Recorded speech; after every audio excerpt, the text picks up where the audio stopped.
Sa ibang balita, patay ang isang senior citizen na barangay tanod sa Rodriguez, Rizal matapos tagain ng isang lalaki. Ang insidente, kinunan pa ng video ng suspect na kalaunay na aresto. Balita hatid ni Bea Pinlac. Inayos pa ng lalaking ito ang anggulo ng kanyang cellphone bago pumwesto sa harap ng barangay tanod na tila na knockout na matapos makainom sa isang tindahan sa barangay San Rafael, Rodriguez, Rizal nitong Miyerkules ng madaling araw. Ang lalaki biglang buwelo habang hawak ang bolo at pinagtataga ang 68 anyos na tanod.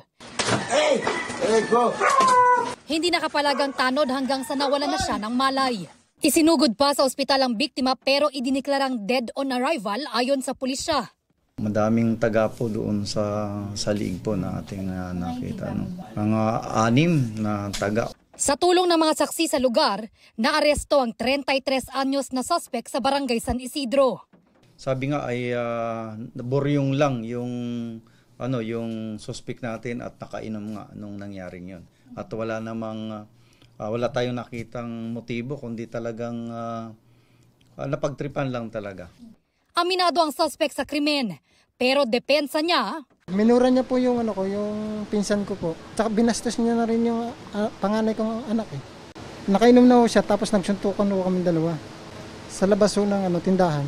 Sa pagmumura niya sa akin. Sisikapin pa namin kunin ang panig ng kaanak ng biktima. Na-recover sa crime scene ang bolo na ginamit sa krimen. Nakuha naman sa suspect ang cellphone na pinang-video niya habang nananaga. Nakita natin mayroon na sa mga social media. Sa ating pag-imbestiga na parang naka-upload na doon sa kanya. Sinabi niya naman ho sa akin na videoan ko siya. Hindi ko pinost yun. Reklamong murder ang kinahaharap ng suspect na nakapiit sa custodial facility ng Rodriguez Municipal Police. Bea Pinlac, nagbabalita para sa GMA Integrated News.